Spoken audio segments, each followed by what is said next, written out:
You don't need no like that. It helps because it's like you don't have to wait on the engineer. You don't have to wait on the sound. Right. We got the talent. We got the producers, the executive producers, the editors. They do it. That's something I refuse to do. I'm playing my own person. We got Escobar Lounge members only, Escobar South. Yeah, so we got so Escobar. Oh shit. You ain't done your research. Oh yeah, he's doing his research. He's tapped in. The story starts. I'm asking how he know about Snoop Hefner. Alex must have told y'all about Snoop. No. Oh yeah, it is, yeah. I mean, IG helps too. But yeah, so we got so 2 Escobar locations. Esco Seafood is on the way. I've got this spot, members only. Remedy Salon Suites upstairs. 2 more Remedy Salon Suites locations on the way, and then I've got Crave Restaurant. We good? Yo, let me get your watch. I can't. My battery died. So we don't got time right now. I went to fashion. The whole change. You know Marcus as well? His name is Tim 500. Yeah, we put him yeah. So, well, it was more so Marcus that encouraged me to start recording. So, like during quarantine, I had recorded a bunch of courses and stuff like that. So, I've got several of them. I used to do like a lot of business consultations, so I was doing probably 10 business consultations a week. But then, I was getting so busy and stuff like that, and just, a lot of times, the higher you get, you can't really be as accessible. People start getting crazy and stuff like that. So, and then they were showing me how much money they was making off of it. I'm like, oh. What's your course about? I've got several of them. How to open up your own restaurant, how to save and start investing, so like investing into the stock market, different things of that nature, entrepreneurship 101. And then I have one that I'm filming next month, which is going to be how to start your own salon suites. When we first started, we had to shoot an iPhone. Oh, wow. Oh, wow. Y'all come along. We have 2. That was like a year ago. Definitely wasn't you. Not a professional equipment. But how I had actually heard about you guys is you all had either interviewed him or had him, one of your segments. So, yeah. Sure. That was like 10 months. That was a good one. You don't want to say testing? Testing. First and foremost, before we start, thank you for joining us. Appreciate it. Oh, thank you for having me. It's always, humbling to even be looked at as interview worthy. So definitely appreciate that. Nah.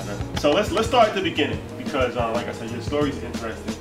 And we're actually in her establishment right now. Members only is one of our establishments. She has a couple others: Crave Restaurant, Escobar, Atlanta, Escobar, Southside. Remedy Salon Suites, Nail Salon, and now we're members only. Crave. Shout out to, I said Crave. Okay. And one of our business partners is 2 Chains. Might have heard of him. True. And like, how did you get into the business world? Man, you think we got enough time? I know we don't. But so just a little bit about me. As you guys said, I'm from Detroit, Michigan. Grew up in Detroit, so when we moved to Nashville, they initially was trying to, put me back into my original grade. And so they were like, okay, well, we're going to give her this test, to see if she can even, I think maybe I was going into like the 5th grade or something like that.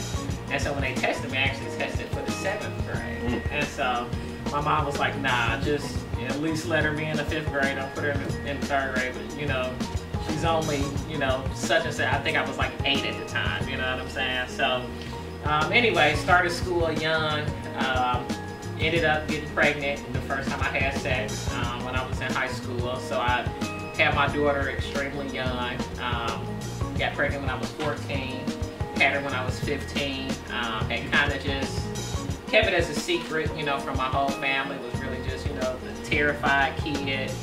Once my mom ended up finding out, she was like so distraught about it, she tried to get me to put my daughter up for adoption. So my daughter actually spent the first 4 years of her life in foster care. Shout out to my daughter, she actually works for my company too. She goes to Georgia State, Dean's List student.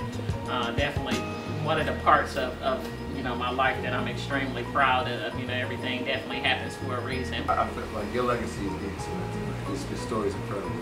Thank you. Tell me how it feels now that your daughter's daughter's coming of age, and is she interested in running these businesses, and how proud are you? That's what she tells everybody. That's what she's gonna do. I'm extremely proud. I used to have these models come to my house 3 days a week. They had to work out.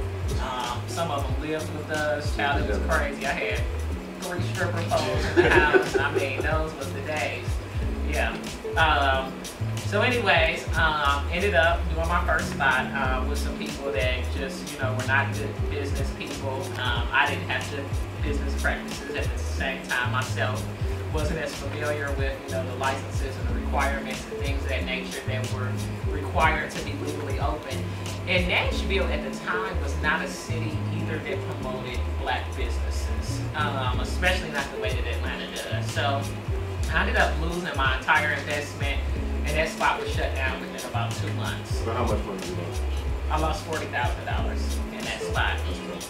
Also at the same time, so remember I was telling you I had all these little rental properties and stuff. Well, a lot of the people that were in those rental properties, they couldn't pay their rent and things of that nature. So I had like one last property, and I ended up turning that into a spot called the Kitty Cabin. I don't know if y'all read about that. I did not. On Facebook? Yeah, it's the same idea, but it's a different publication. Because remember, I let old boy have Facebook because he was still in jail.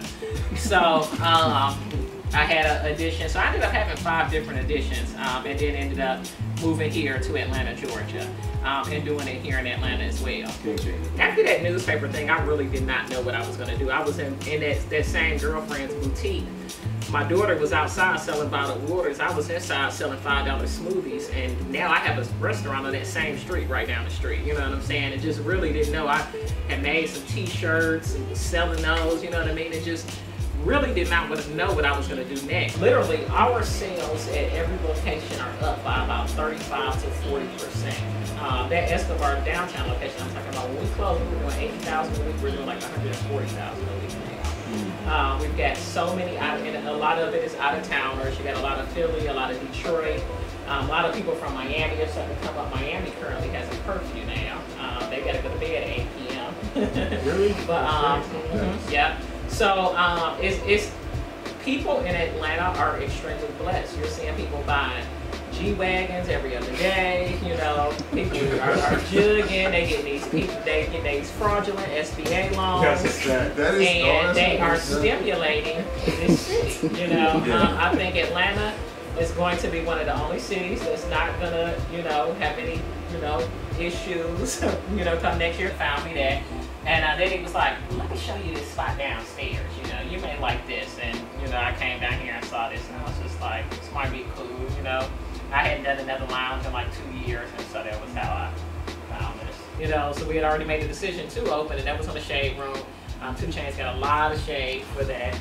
And so then we decided not to open. We ended up feeding the homeless, using the restaurant to feed the homeless for a couple of weeks, and then we opened back up. And so all of this stuff was just detailed, you know, on Shade Room and on TMZ.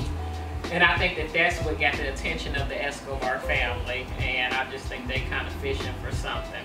Yeah, I read it. I'm like, his brother? Like, what? Yeah. This is crazy. I had seen y'all standing outside, and I was like, is that Jim? I was like, why are they standing outside? Why ain't nobody helped them? And so I'm just like, is Mo there? And so I was just like, I was telling her, I was like, dang, I wish I had Mo number. And she was like, baby, you ain't got Mo number. I was like, girl, no, don't nobody got my telephone number. Shout out to Mo. But yeah, but if that wasn't the case, I wouldn't be able to do things like do these interviews. I wouldn't be able to do things like do business consultations. I wouldn't be able to be a mother to my daughter. You know, I wouldn't be able to be in relationships and not be stress-free. You know what I'm saying? Because my phone would be ringing off the hook with every little issue and problem that was happening. I think it's important to highlight, especially for black businesses, because they said like COVID-19 had wiped out 50% of black businesses across America. It's like an economic crisis. And a lot of them was brick and mortar, but the reason why I think a lot of businesses fail, there's a variety of different reasons, but a lot of times there's a difference between having a hustle and having a business. It's like you're hustling, you don't really have systems in place. Yep. And I feel like, you know, you like kind of breaking that down, explaining that can kind of give people some idea that you can't just do everything yourself. Like you can't be the restaurant owner and then wipe the tables and then fry the fish. Like, you know, at first you gotta do what you gotta do, but it's important to reinvest in your business. And I'm pretty sure that's one of the reasons why your business is not being successful. It's not just because, like you said, you know, it's popular and you got, you know, 2 Chainz and you got the buzz, but you got the business structure. Business structure. Now, So can you just kind of just tell people how important that is? Because like I said, there's a lot. It is, and I speak about that a lot. I know that creating the nightlife or the after hours lounge was an old goal of yours. What's the new goals? My new goals are more like personal goals, man. I'm gonna get married. I'm gonna have more kids. I'm looking to buy my dream house between now and the end of this year. That's actually a really big goal of mine. Me and Two Chainz were talking about that the other day. He was like, that's the only thing you missing. You know, it's like, you know, your dream house or whatever. So, want to do that and just, you know, be able to continue to like have opportunities for other people and give back. You know, I'm kind of a loud, flashy person, so of course every now and again somebody is hating or something like that, but you know, you really don't get much of that. And a lot of the people here that are successful, they really support each other, you know. Most of us know each other. I got one of them group meetings right now. It's all of the club owners and restaurant owners. You know, we came together at the beginning of this pandemic because we didn't really know how we was gonna make it. We didn't know it was gonna turn out like this.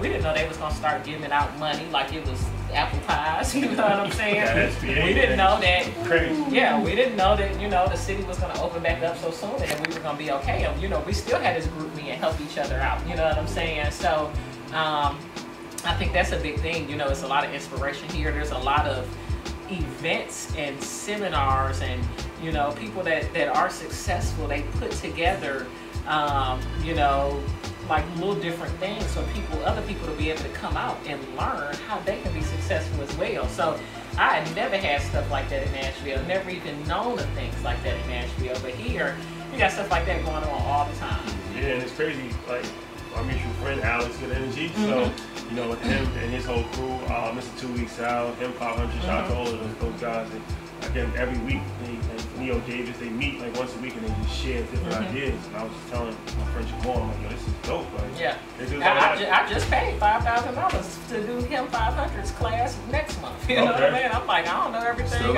I want to, you know, I got money, but he ain't spending his. He's using his credit situation to find out what's going on. Yeah.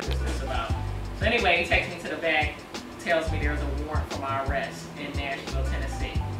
And so he's like, you know, do you know what this can be about? And I'm just like, no, not at all. You faced betrayal once, right? And still recovered, came back. You faced it again, and still came back. Like, what was it that inside of you that was just like, you know what, I gotta keep going? It's like, I can it's just like you that. have to, you know what I'm saying? What you gonna do, lay down and die? You know what I mean? Like, you know, because if you quit, then, you know where you're gonna end at, you know what I mean? So it's just like, you have no choice but to keep going. And so, all of these super successful people that, you know, everybody is inspired by, they have a story. Everybody that is successful has been through these things. You know, nobody just has this perfect story, you know, unless, you know, you are genetically blessed. Snoop, it's been a pleasure. Anything that you would like to make the people aware of, or let them know if you have anything going on, new business ventures, anything like that? You know, we talked about the new business ventures, but you know, if anybody wants to find me, I'm on Instagram at WhoIsSnoop. Like I mentioned, I also during the pandemic, I filmed 6 different courses, 3 of which are free courses. I would highly recommend. I literally beg people during the pandemic to invest in the stock market because a lot of the stocks were down. I knew that this was a man-made recession and that as soon as the economy started to bounce back, as it's starting to do, that there would be a lot of earnings. My course site is courses.whoissnoop.com. My website, just to kind of hear more about my story, my businesses, and the things that I have going on, is whoissnoop.com as well as dillardhospitalitygroup.com. 2 tips that I do want to give people before I get out of here of ways that you can save and invest. One of the ways to save that I did is, number 1, cut your debit card up. So a lot of times, like when people go out or they go places, you know, you get their debit card, you just get to swiping, you know what I'm saying? Like you go out, you know, go to the ATM, take you know, $100, $200 out the bank. I don't know how much fun you're trying to have for the night, and then once that's over, you ain't got your debit card. You have no way to even be able to spend more money, you know. So that's a really big thing, you know. It's the hardest part is saving your first $100,000, but once you do that, it's so much easier. You know, you'll see your money continue to accumulate and kind of almost get to the point where you're kind of obsessed with it. You know what I'm saying? So you know, that's definitely one thing. 2, on the investing side. One of the ways that I've been able to accumulate stimulate my portfolio to get as big as it has been is that I automatically invest each month, and so that's what I call paying myself first. So I make sure that it comes immediately out of my checking or savings account and goes into my investment account, and you get to the point that you don't even miss it, you don't even see it. Of course, you want to do your budget first and see what it is that you can afford to actually invest. But those are just two things that I want to leave y'all with, as well as the other knowledge we just talked about. But thanks for having me, guys. Like, I totally appreciate it. I appreciate meeting y'all. We'll see y'all next week. Peace. Yo, what up? Make sure you guys head over to my YouTube right now at WhoIsSnoop. Just got interviewed by some of the dopest in the game. Earn Your Leisure. Know you guys have heard of them. Make sure y'all subscribe to their YouTube and their IG as well. Man, had a pleasure telling my story, talking about my businesses and what's next to come. Y'all gotta check it out. Make sure y'all follow me on Instagram as well, WhoIsSnoop, and go to my course site, courses.whoissnoop.com.